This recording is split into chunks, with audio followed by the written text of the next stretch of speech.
ଆମେ ଯାଇଥିଲୁ ଜଙ୍ଗଲ। ଏତେ ସବୁ ଗଛ ଗୁଡ଼ା ଆମେ ଜୀବନରେ ଦେଖିନୁ।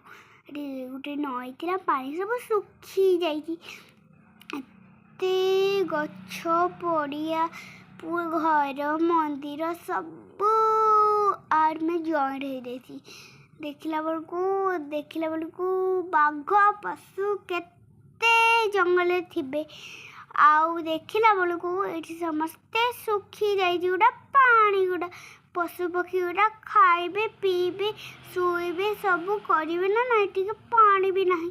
ସମସ୍ତେ ପିଇବେ ନା, ସେଥିପାଇଁ ଟିକେ ପାଣି ବି ନାହିଁ। ଦେଖୁନା କାଉ ପଶୁ ସବୁ ପିଇବେ ନା ନାହିଁ। ଛି, ଏତେ ପାଣି ନାହିଁ। ୱାଓ, କେତେ ଜଙ୍ଗଲ ହେଇଛି, ପଡ଼ିଆ ଜଙ୍ଗଲ ସବୁ ହେଇଛି। କିନ୍ତୁ ଆମେ ଏଇ ଜାଗାରେ ବୁଲିଥିଲୁ, କିନ୍ତୁ ସେଇଟା ଆଗରୁ ହେଇଥିଲା। ୱାଓ, କେତେ ସୁନ୍ଦର ଜାଗା ହେଇଛି, ଯେଉଁକି ଘର ପଡ଼ିଆ ସବୁ ହେଇଛି। ଦେଖନ୍ତୁ, ୱାଓ, ବଢ଼ିଆ ହେଇଛି। ଏଇ ଘର ପଥର ଘର, ଇଟା ମାଟି ସବୁ ଘର ବନା ହେବ, ପୁରା ସୁନ୍ଦର ବନା ହେଇଯିବ।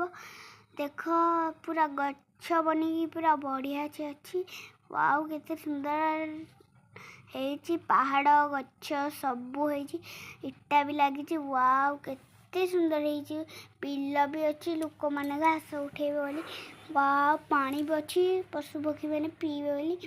ଦେଖନ୍ତୁ ଗାଈ, କେତେ ସୁନ୍ଦର ଜାଗା ଅଛି, କେତେ ସୁନ୍ଦର।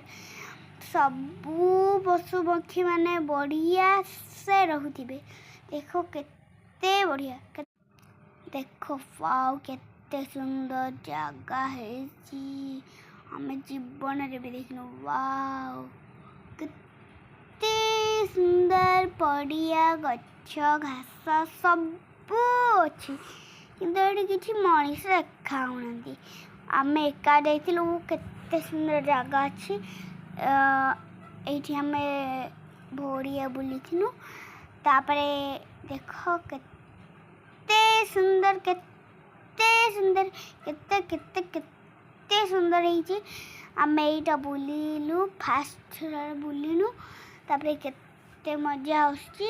ଏଇଠି ଆମେ କାଲି ଯିମୁ, ଏଇ ଜାଗାକୁ ଯାଇଥିଲୁ। ତାପରେ ୱାଓ, କେତେ ସୁନ୍ଦର ଜାଗା ହେଇଛି, ଆମେ ଜୀବନରେ ବି ଦେଖିନି। ତାପରେ ଆମେ ବେଶୀ ଫଟୋ ଉଠେଇଲୁ। କେତେ ସୁନ୍ଦର ଗାଧେଇବା ପାଇଁ, ଛୁଆମାନେ ଖେଳିବା ପାଇଁ।